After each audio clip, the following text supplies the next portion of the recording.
नमस्कार, penalty corner में आपका स्वागत है। हमारे इस खास राजनीतिक प्रोग्राम में हम अब चूँकि चुनाव की गतिविधियां तेज हो गई हैं तो बड़े नेताओं की गतिविधियों का भी कुछ ब्यौरा आपको प्रतिदिन देते रहेंगे। विश्लेषण तो करेंगे, समीक्षा तो करेंगे ही, पर एक चलते रास्ते ये जानकारी भी कौन आज नेता कहाँ था, उसने क्या किया, प्रतिदिन हम उपलब्ध कराते रहेंगे। आने वाले दिनों में वो क्या करेगा, अगर वो जानकारी भी हमारे पास होगी तो हम आपको देते रहेंगे।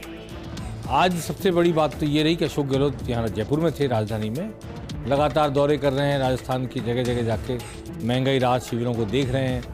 लेकिन आज उन्होंने एक गांधीवादी सेमिनार में भाग लिया, गांधीवाद पर भाषण दिया, चर्चा की और तीर्थ यात्रा पर जाने वाले तीर्थयात्रियों को, जो सरकार की योजना है उसके हिसाब से, तो जाने वाले बुजुर्ग तीर्थयात्रियों को हरी झंडी दिखा के विदाई भी दी। आज की खास बात ये रही, सरकार के खाते में एक उपलब्धि की, जो महंगाई राहत कैंप चलाए जा रहे हैं, उसमें आज 7 करोड़वां कार्ड वितरित हुआ, डिलीवर किया गया 7 करोड़वां कार्ड। 7 करोड़ व्यक्तियों ने नहीं किया, 7 करोड़ व्यक्ति नहीं शामिल हुए इसमें।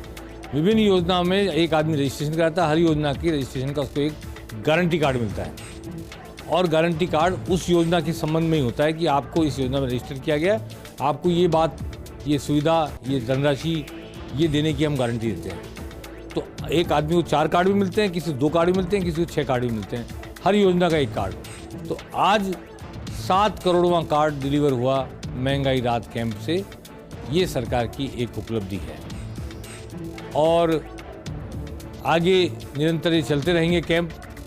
तो कोशिश है कि गहलोत सरकार की कि जितने भी लोग एलिजिबल हैं, जो जिस योजना के लिए एलिजिबल है, उसके लिए वो जाकर रजिस्ट्रेशन कराए। और ख़ास बात यह है कि जिसका रजिस्ट्रेशन होता है उसके पास एक व्हाट्सएप पर, नहीं SMS पर, मोबाइल पे एक मैसेज आता है कि हमारी सरकार ने, मैं आपने ये रजिस्ट्रेशन कराया इस योजना में, मैं आपको वचन देता हूँ कि हमारी सरकार इस योजना को क्रियान्वित करेगी और आपको जिस फ़ायदे की गारंटी दी गई है, फ़ायदा आपको सरकार के द्वारा पहुँचाया जाएगा। गारंटीकर्ता के रूप में नाम लिखा होता है अशोक गहलोत, मुख्यमंत्री राजस्थान सरकार। ये सबके पास आता है जिसने भी रजिस्ट्रेशन कराया। तो इस तरह घर घर मुख्यमंत्री अशोक गहलोत अपनी योजना भी पहुंचा रहे हैं, योजना के रजिस्ट्रेशन वाले को अश्योर भी कर रहे हैं कि ये गारंटी कार्ड फिजूल नहीं है, इसके पीछे मेरी सैंक्शन है, मेरी सहमति है, मेरे हस्ताक्षर हैं, जो भी है, तो मेरी सरकार वचन दे रही है और कि ये गारंटी जो हमने दी है इसको पूरा करेंगे। इसका कितना पॉलिटिकल फ़ायदा चुनाव में मिलेगा, ये क्या, ये सारा प्रयास, सारा आंदोलन, सारा अभियान जो चलाया गया जन जन को फ़ायदा पहुंचाने का, क्या चुनाव में वोटों में तब्दील हो पाएगा, नहीं हो पाएगा, ये आने वाला वक्त बताएगा। फिलहाल ये एक बड़ा हथियार जरूर है कांग्रेस के पास अगले चुनाव में जाने के लिए। आइए सुनते हैं मुख्यमंत्री अशोक गहलोत ने क्या कहा आज गांधीवादी समारोह में एक कार्यक्रम में, कि विपक्ष के बिना कैसा हाँ पक्ष, आलोचना होनी चाहिए, हम उनको स्वागत करते हैं। लोकतंत्र में आलोचना का महत्व है, सुनिए। आलोचना सुनने का मादा हो, मैं तो ये कहता हूँ अगर मेरी आलोचना होती, मेरी सरकार की आलोचना होती, मुझे अच्छा लगता है। हो सकता है उसमें ऐसे तथ्य हों जिससे मैं सुधार कर लूँ, तो गवर्नमेंट अगर गुड गवर्नेंस देगी तो जनता का भला होगी, उसमें दिक्कत क्या है। अगर मैं पसंद नहीं करूँ आलोचना को तो सही बात कैसे आएगी। देशद्रोही के रूप में माने जाते हैं। आज कोई आर्टिकल लिख दे, कोई प्रवचन दे दे, कोई अपनी बात कह दे, जेल जाओ। तो मुख्यमंत्री अशोक गहलोत कह रहे थे आलोचना होनी चाहिए, मैं उसका स्वागत करता हूं, लोकतंत्र में आलोचना जरूरी है। अब हम बात करते हैं वसुंधरा राजे की, पूर्व मुख्यमंत्री, 2 बार की पूर्व मुख्यमंत्री, भाजपा की राष्ट्रीय उपाध्यक्ष। उन्हें पार्टी ने भेजा हुआ है झारखंड। काम तो ये दिया गया है कि 8 लोकसभा क्षेत्रों में वो दौरा करके प्रधानमंत्री नरेंद्र मोदी की सरकार की 9 साल की उपलब्धियों का ब्यौरा दें, लोगों को जानकारी दें, समारोह आयोजित करें। वहाँ उन्होंने सभाएं भी की झारखंड में, काफ़ी बड़ी संख्या में भीड़ भी आई। झारखंड में इस वक्त झारखंड मुक्ति मोर्चा और कांग्रेस की सरकार है, इसलिए चुनौतीपूर्ण कार्य भी है उनका वहाँ जाकर मोदी सरकार की उपलब्धियों का बखान करना। आज उन्होंने प्रेस कॉन्फ्रेंस भी ली और उन्होंने जो कहा उसका सार ये है कि प्रधानमंत्री मोदी गेम चेंजर हैं, उन्होंने सारा राजनीतिक परिदृश्य बदल कर रख दिया है और नया नारा दिया, मोदी है तो मुश्किल नहीं है, कांग्रेस है तो मुमकिन नहीं है। पहले नारा चलता था मोदी है तो मुमकिन है, उन्होंने शायद अगले चुनाव को सामने रखते हुए एक नया नारा दे दिया, मोदी है तो मुश्किल नहीं है और कांग्रेस है तो मुमकिन नहीं है। आइए सुनते हैं, आज पूजा अर्चना के बाद उन्होंने प्रेस कॉन्फ्रेंस भी की, जनता को संबोधित भी किया।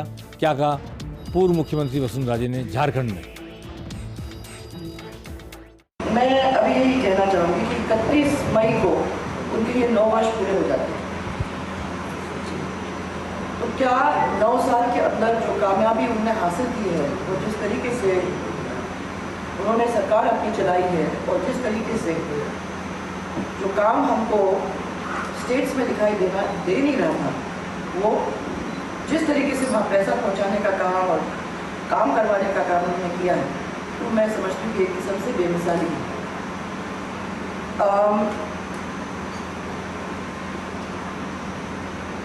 ये एक किस्म से अपने आप में एक बहुत बड़ी तरक्की है। पूर्व मुख्यमंत्री वसुंधरा राजे झारखंड अभी कल और रहेंगी। हम बताएंगे उनकी कल की गतिविधि क्या रहती है कल पेनल्टी कॉर्नर में। आज हनुमान बेनीवाल ने, जैसा उन्होंने दौरे का अपना प्रोग्राम दिया था, हमने पेनल्टी कॉर्नर में बताया था, कोलायत में एक हुक्का रैली आयोजित की। बजरी माफिया के खिलाफ वो खुलकर बोल रहे हैं और आज उन्होंने हुक्का रैली में आरोप लगाया कि भाजपा और कांग्रेस दोनों एक जैसे हैं, दोनों बजरी माफिया से मिले हुए हैं, विधायक पैसे लेते हैं, इसलिए माफिया के खिलाफ क्या कार्रवाई करेंगे, क्या कार्रवाई होने देंगे। और काफ़ी बड़ी संख्या में हुक्का रैली में लोग शामिल हुए। हनुमान बेनीवाल ने क्या कहा, आइए सुनते हैं। कोलायत में, बीकानेर में। राजस्थान के अंदर लगातार आप ये देख लीजिए 45 साल का जो समय बीता है, उसमें कांग्रेस बीजेपी पिछला 22 साल जो है ये गहलोत वसुंधरा गठबंधन के अंदर गुजरा।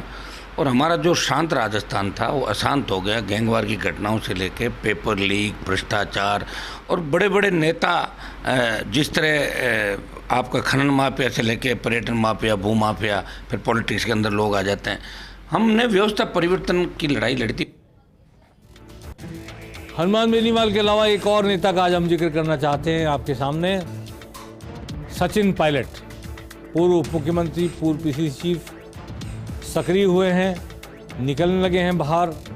राजेंद्र गुड़ा जो मंत्री हैं राजस्थान सरकार में, उनके प्रबल समर्थक हैं। उनकी कॉन्स्टिट्यूंसी में एक बड़ी सड़क दुर्घटना हुई थी, कई लोग मारे गए थे, 30 लोग घायल हुए थे। और उस सड़क दुर्घटना के मृतात्माओं को श्रद्धांजलि देने के लिए आज गए उदयपुर वाटी सचिन पायलट, उनके घर गए और उनके परिवारजनों को सांत्वना बंधाई, ढाढ़स बंधाया, श्रद्धांजलि अर्पित की। और वहाँ पर उन्होंने जो भी घोषणाएं पहले कर रखी थी उनके समर्थन की, उनको सहयोग देने की, उसके बारे में उनसे चर्चा की। सचिन पायलट का ये मूवमेंट अब हर दिन कुछ ना कुछ होगा और वो सोसाइटी में निकलेंगे, समाज में निकलेंगे और समाज के लोगों से इंटरेक्ट भी करेंगे। समाज के लोगों के साथ एक नाता उनका सामाजिक जो है और जिसको रेस्टोर करने की ज़रूरत है, उस पर उन्होंने ध्यान देना शुरू कर दिया है। और उन्होंने ज़्यादातर मुद्दों पर चुप्पी साधे रखना उचित समझ रखा है। वो इस वक्त कहीं कोई पॉलिटिकल बात नहीं कर रहे हैं। शायद राहुल गांधी के विदेशों से लौटने का इंतजार है। राहुल गांधी अमेरिका और लंदन के दौरे पे लौट के आते हैं, तब देखते हैं सचिन पायलट के साथ कांग्रेस क्या करती है और फिर उसके बाद सचिन पायलट किस तरह अपनी सक्रियता बढ़ाते हैं और कांग्रेस के लिए चुनाव अभियान में जुटते हैं, नहीं जुटते हैं। 2018 के कड़े मुकाबलों पर चर्चा हम आज